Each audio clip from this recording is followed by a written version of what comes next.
everybody, and welcome to another fantasy football video.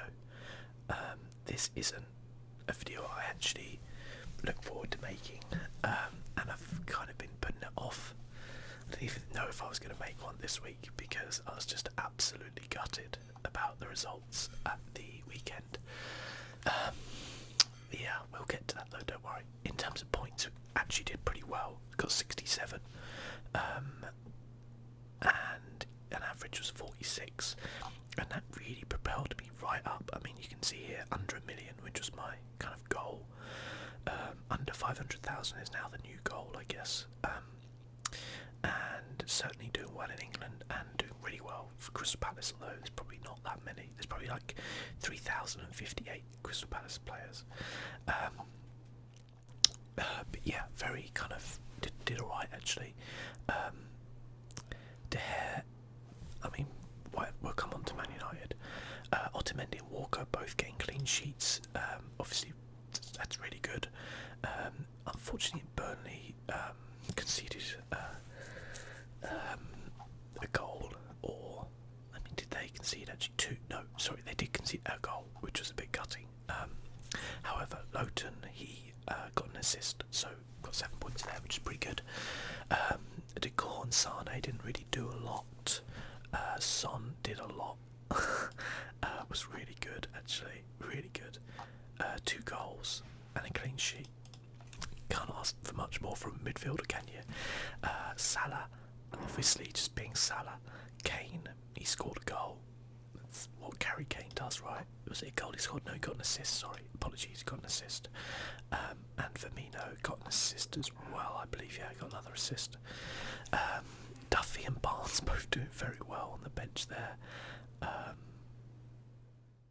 But yeah, I'm happy with what I kind of put out, really. Let's go through the results, shall we? Burnley 2-1, as I said. A great result for them. Puts them, kind of cementing that 7th place, which could be a Europa League place, I believe. Might have to depend on a few results, but most likely, I think, which would be fantastic for Burnley. Like, it'd be amazing to see Burnley in Europe. Everton, yeah, they're really struggling, aren't they? I don't think they're going to get relegated or anything like that, but ultimately, they would have had an eye there on moving up to 7th, possibly even 6th with the way Arsenal are going. But it doesn't look like that's going to be the case, does it now? Leicester scored, I think, a very late goal to draw with Bournemouth. Bournemouth would have really, really wanted that 3 points, I can tell you. But I think Bournemouth will be okay. Southampton Stoke 0-0. As a Crystal Palace fan, that was probably the best result we could have hoped for there. Yeah, so that's good. It was probably a hell of a boring game, but that's what you get. Swansea continue to amaze. I don't think anybody could have seen this turn of form when Carlos Carvalhal came in, or could have seen them playing this well, and the fact that they're only 3 points away from the relegation zone is still kind of fascinating about how bad they were, and how much of a mess they were in. Most people thought they were done for, me totally included, and they've done very well to spring out. It would seem quite likely that they are not going to get relegated, I would imagine, probably along with West Ham, although they're having some blips here. But you can't underestimate the fact that 30 points is not enough right now, and form can change very quickly, as we have seen this season. So still both of those teams in danger, but I'd imagine they're both going to have enough to see their way out. Spurs with a 2-0 win against Huddersfield, pretty routine, and Huddersfield, I think, are after a good spell of those 2 wins against teams around them, which is very important. Losing to Liverpool, Man United and Tottenham without scoring a goal is maybe not unexpected, but at least they got those wins where they needed them. They got Swansea next, and that's going to be a fascinating game. I don't know about Huddersfield still. Only takes a few goals for a team to look like they're going to be safe, and then or a win or a few points here or there. But the reality is that with most of these teams, I'd say 13 downwards, are in serious trouble still. They're only a win away from the relegation zone, so or a loss, I guess, would make more sense. But a win for everyone else. I mean, Watford beating West Brom. I've said about certain teams this season that I think they're getting relegated 100%. Crystal Palace is one of them.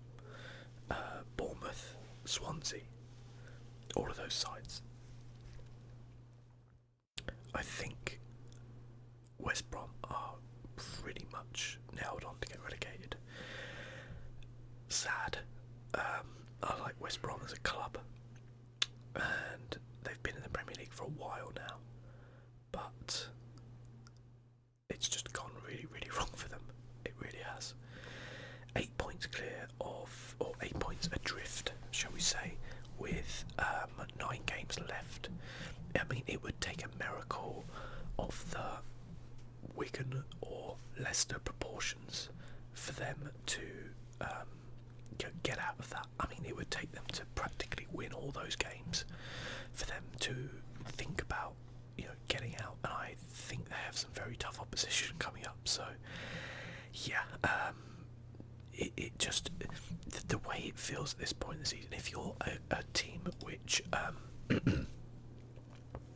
if you're a supporter of a team up this end, okay, you never ever have to worry about this. This is one of my problems with Arsenal fans, and the fact that they're bemoaning their club and this is the worst thing that never happened to Arsenal, and yet they're sitting in 6th.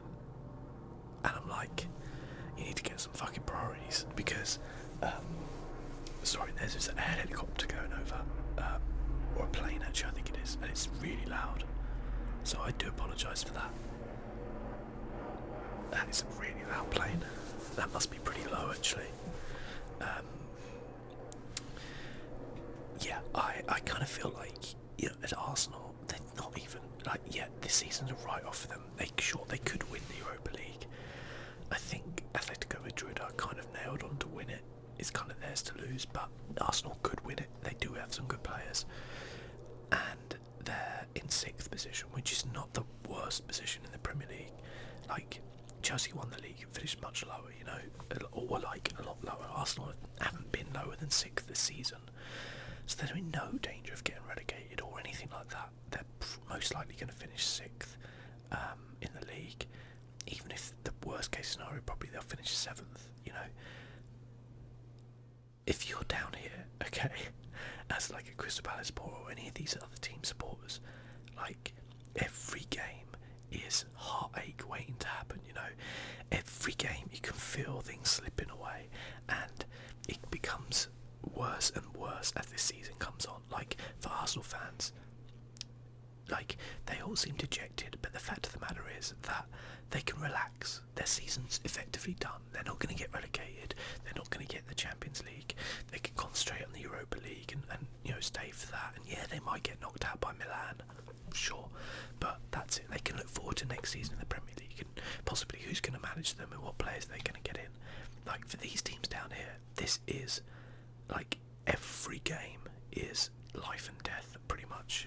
I mean, it's not that extreme with a lot of the clubs, but you get what I mean. Like, Arsenal fans, be appreciative of what you've got, and I understand that you want to be up there challenging with these guys, and you feel that your club has the history and the backing and the money to be challenging, but I'm saying there are worse positions to be in right now, way worse.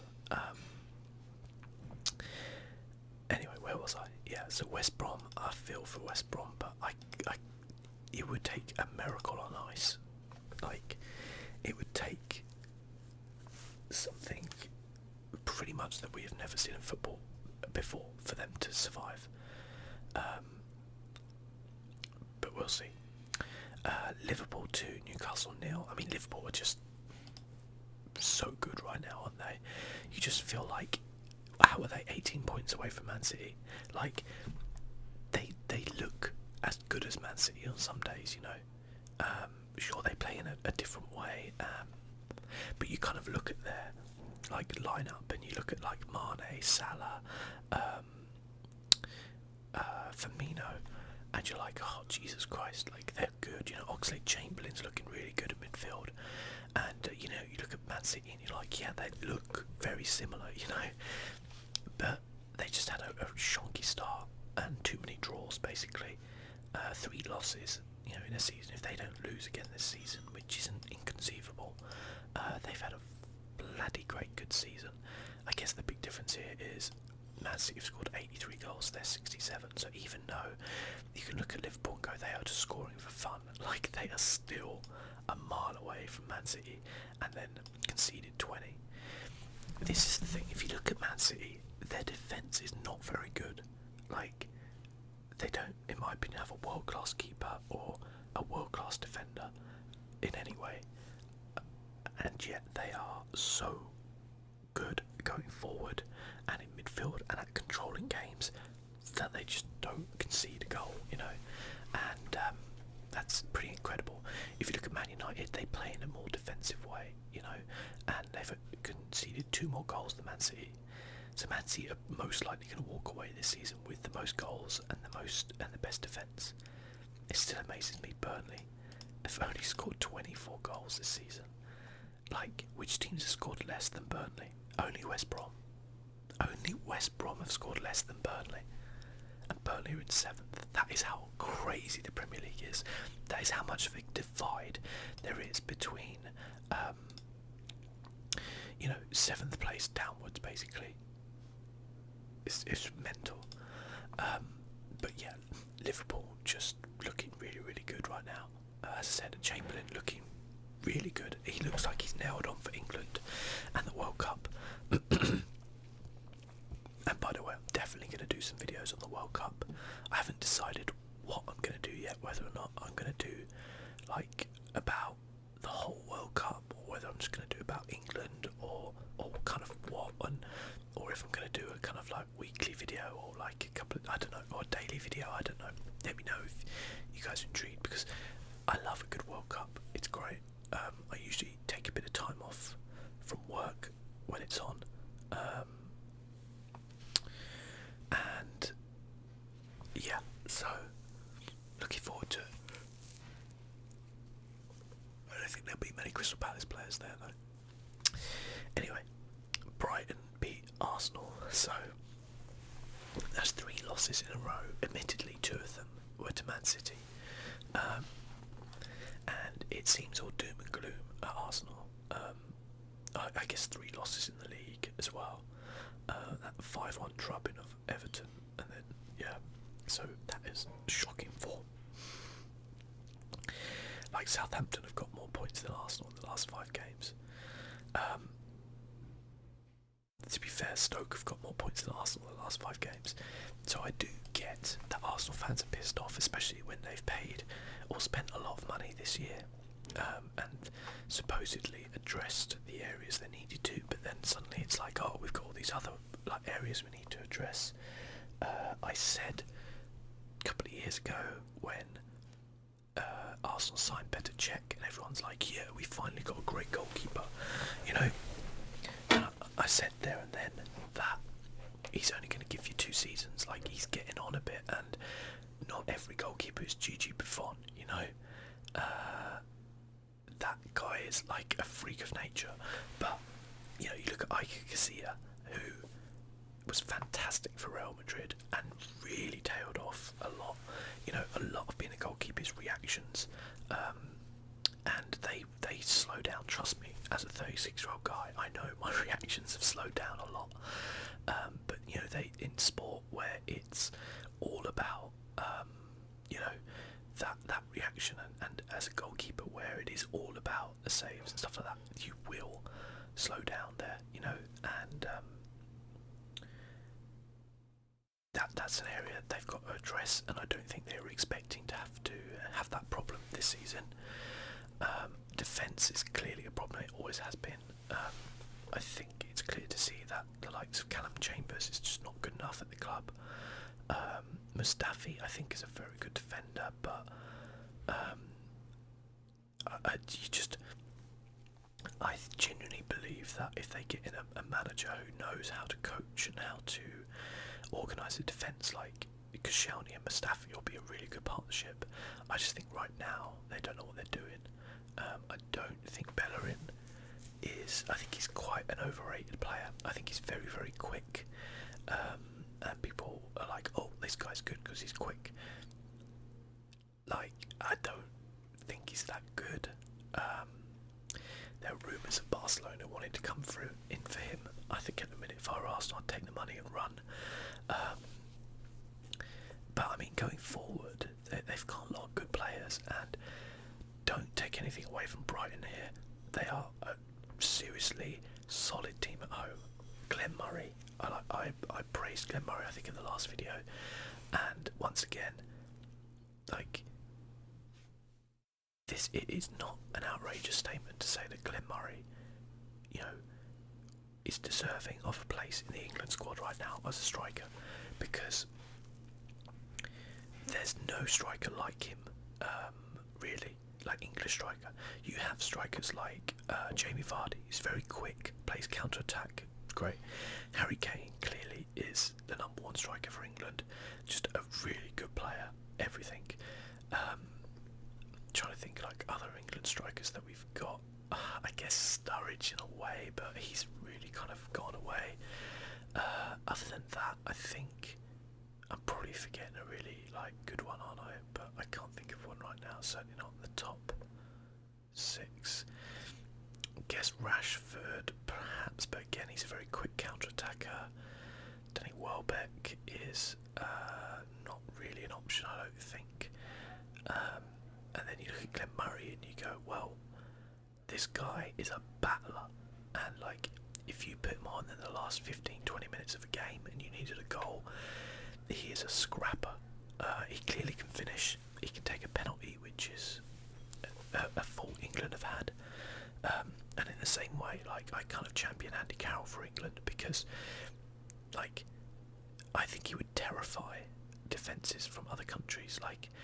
England putting crosses into the box against an opponent who is not used to a big tall centre forward, bustling away. They terrify them. I will say that Harry Kane is good at doing that as well as doing everything else, and is obviously a far superior player. But at this point, I think Glenn Murray's a dark horse for that England squad. I don't think he's he's that,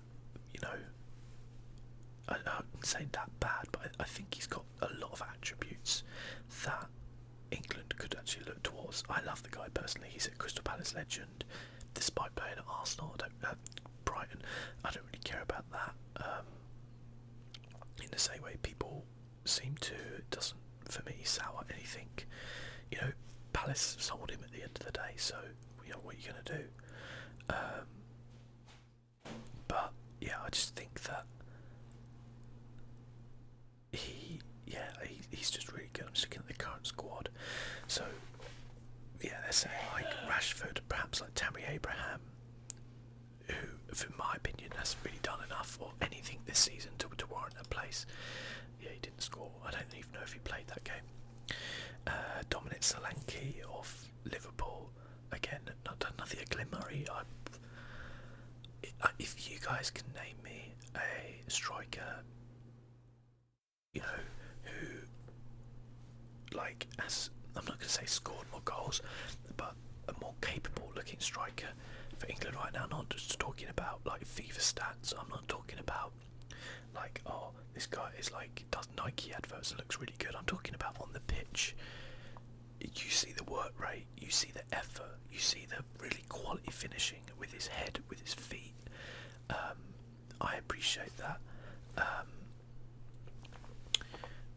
He's not going to be a fashionable player, he's not got the, he's not going to have the fashionable haircut and the fancy boots, but honest to God, if I was looking right now at an English player I wanted to take off the bench for the last, 10 minutes of a game and I need a goal, I would choose Glenn Murray over most other England players apart from Vardy or Kane probably right now.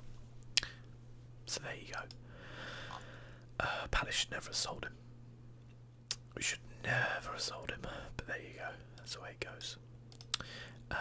Man City 1, Chelsea 0.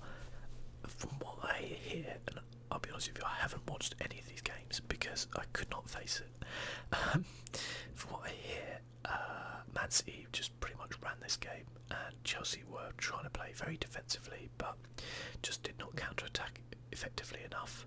I mean, I think Chelsea are not having a good time right now. They're in terrible form. Crystal Palace next. And probably only the demise of Arsenal is actually making them not look so bad right now. If Arsenal were having a decent season and Chelsea are in 6th right now, then it might be a different matter. But as it is, I think Conte will see out the rest of this season. And I think they'll get a new manager for next season. I don't know where Conte's going to go. There's rumour that he's going to go to Italy. They seem to want him. It would be a shame. I like Antonio Conte, but I think the approach he's kind of taking right now, where everything seems to not be his fault in any way, shape or form, and everything is either him not having any money to spend or players not doing what they should do, or etc. etc. It just doesn't wash really. It just comes across as a bit like crappy, you know. I'm a little bit fed up with managers just kind of hanging their players out to dry. I can appreciate it must be frustrating if you have a well-worked game plan and you know the players don't do what they're supposed to do, but also that is the side of management. You know, you can't just turn around and go, oh, I asked that person to do this thing but they didn't do it. You know, you have to look at the reasons why they're not doing it, what you can do to, you know, if that's a lack of motivation or a lack of drive, you can like assess that. If it's other reasons, like they have some sort of problem with the role they're asked to do or whatever, you have to, like, that's the man management side, and he should be better at that than he is showing. So it's disappointing. I mean, Man City just keep rolling on, don't they? Really, 78 points. People are saying they could technically get 100 points, which would be, no one's ever done that in the Premier League.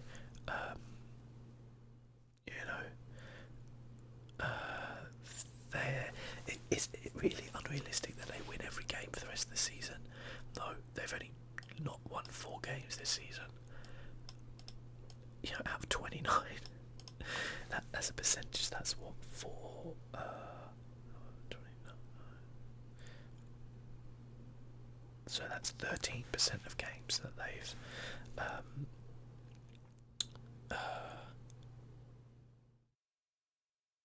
or 27. 86% of games they've won. So 86% of there's 9 games left, which is 27 points. So 86% of 27 times 6 is 23 points, which would give them 100. So if they keep up the same level of form, is what I'm trying to say. If they keep up an 86% win rate that they have all season, they would hit 100 points. Crazy. Just mind-boggling. Everybody can bang on about how much money they've spent. They have spent a lot. Okay, I'll say this much for them: they've spent a lot because they have identified the players that they want and they've gone after them, and the clubs they're buying from know how much money Man City have got, and so they charge them more. Okay, that's a fact. So in other words, if a club like Juventus was coming in for Otamendi, there's no way he would have gone for the same price. If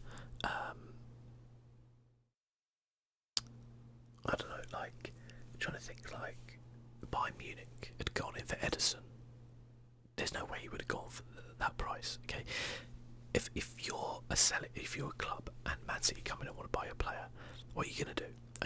You're just going to turn around and go, 50 million.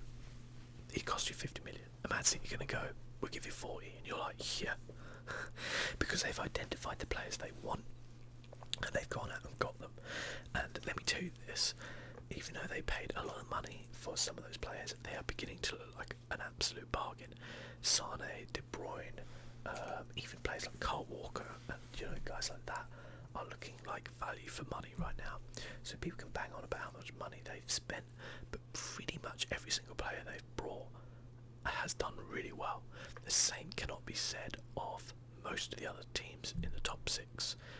The exception probably being Tottenham, who I think most of the players they've brought have done well because they've been quite tight about it. And Liverpool, a lot of the players they've brought in have done very well as well. Man United are clearly having problems with people, Pogba being one of them. I find it fascinating, but very typically Mourinho, that you can buy a player for a world record fee, like over 100 million, and you don't just build the team around them, you try to make them fit into your formation. And it's like, if you think this guy's worth more money than any other player in the world ever, and you're going to spend that, you don't turn around and go, yeah, well, what I want you to do is like be a holding midfielder with Nemanja Matic. But there you go. That's the way it goes. Crystal Palace 2, Man United 3. Crystal Palace 2-0 up. We lost 3-2 to Nemanja Matic. Long range strike very late on in the game. It's the hope that kills you. It really is. That was probably one of the most heart-wrenching, gutting defeats since Crystal Palace lost the FA Cup final to Man United. I fucking hate Man United so much. Fair play to them for coming back. Let me tell you where Crystal Palace are right now, because like a lot of people who follow the Premier League probably don't know too much about it. Crystal Palace, in the game before this, a couple of games before, you see we got the losses. We had 12 first team players injured. 12. Our squad's not that big. In this game we had 10 injured. We had 2 players come back, Jeffrey Schlupp and Martin Kelly. We have not picked up a single point in any game where Wilfried Zaha's not played. We lost our first 9 games of the season. I think it was 9. Yeah, it was. The fact that we still have a chance of surviving is a miracle. If we continue with these injuries, like if we don't get some players back soon, particularly Zaha, we will 100% get relegated. No club can survive with that amount of injuries. If Man City, even Man City, if they had 12 players out, that's just ridiculous. We have had an unlucky season. We started off badly, and we can only blame ourselves because, I've spoken about Frank de Boer. Yeah, remember Frank de Boer? He did actually manage us at the beginning of the season. Whether or not you agree that was the right or wrong appointment, the fact of the matter is it was never going to work no matter what happened, because the club didn't back him, because the players could not play in that style. And I feel that Roy Hodgson's come in and he's done as good a job as he could possibly do. I don't think anyone's going to go to the end of the season and go, Roy Hodgson, he didn't do his best to keep Palace up. He's done as good a job as he can. But if you combine the fact that you lose so many of your early games, you are adrift and everybody's writing you off, you combine that with the horrendous injuries, just a massive injury list, what are we going to do?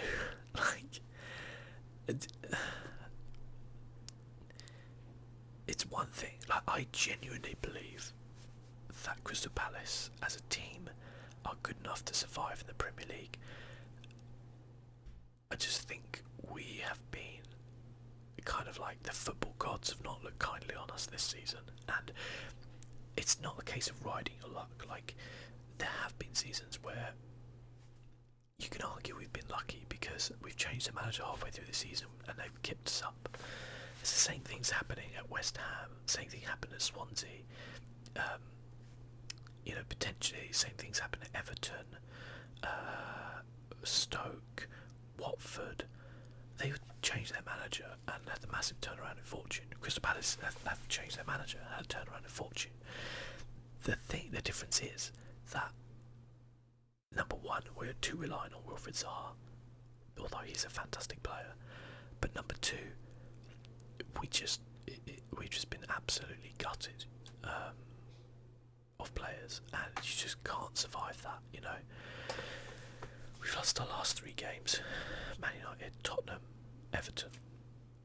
I can accept those 2. We've got Chelsea up next. I think we've still got to play. Let's have a look. We've got Chelsea up next. Then we've got Huddersfield. That's a massive game. Then we've got Liverpool.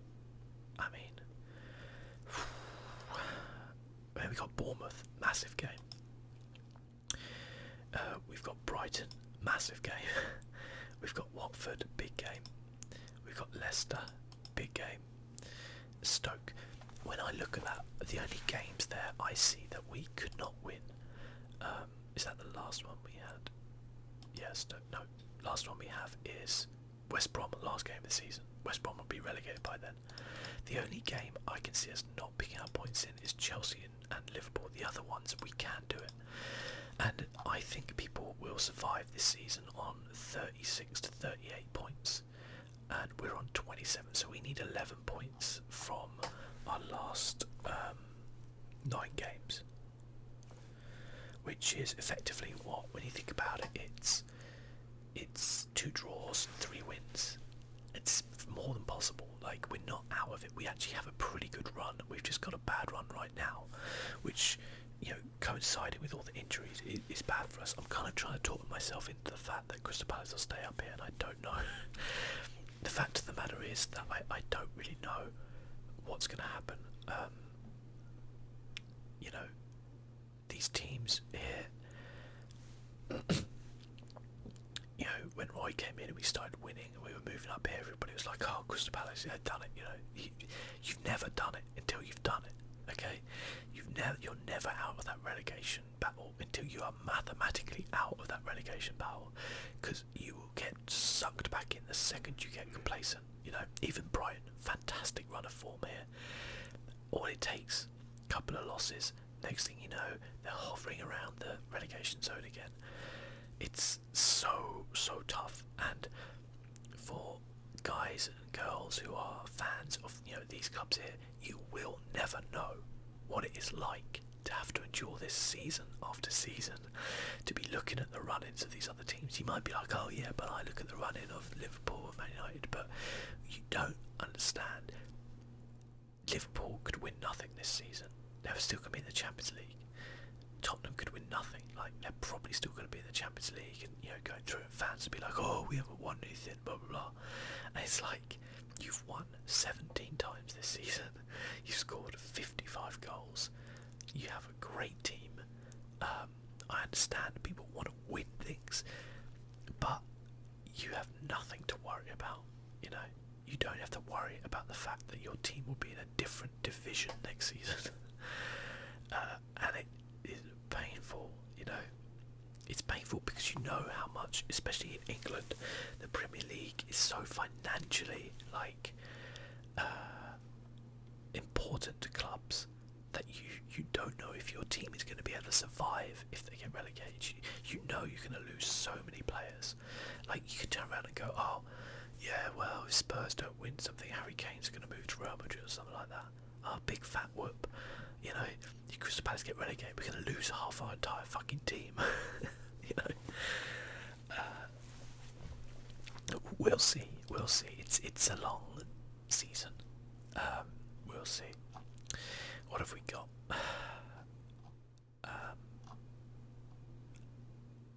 And the truth of the matter is, as much as I had hesitations about Roy Hodgson at the beginning of the season, I'm very happy that he's still our manager. You know, now, and he is taking us into this battle, because I don't think he's a kind of panicky manager. I think he'll have a level head, and he's clearly doing his best. And you know, we see from that Man United, like the players, this was so gutting. It's like you can lose a game and you can just be shit, or you can lose a game where you really just work so hard and you still lose. That's when it hurts. Man United Liverpool, big game coming up. Really big game. That one, that's going to be a fucking great match. I back Liverpool to win that. I'm saying it now. I think Liverpool are going to win that. I think they're going to smash Man United. I think Man United's defence is all over the shop. Everton Brighton, that's a good game. You know, both kind of looking to be mid-table and cement their way around, and we'll see. From there, Everton not in form, Brighton definitely in form, so it'll be an interesting game. It's a big one, Huddersfield Swansea. I kind of hope Swansea win that, because I think Huddersfield are looking a lot worse than Swansea, but we'll see. Newcastle Southampton, that's a big game. Both those teams, you know, really struggling here. Those 3 points at Crystal Palace were so important that I can't get over how devastated I was to lose that game. That is just it's so bad. Probably Leicester beating West Brom, West Ham Burnley. I can see that as a draw. Chelsea Crystal Palace.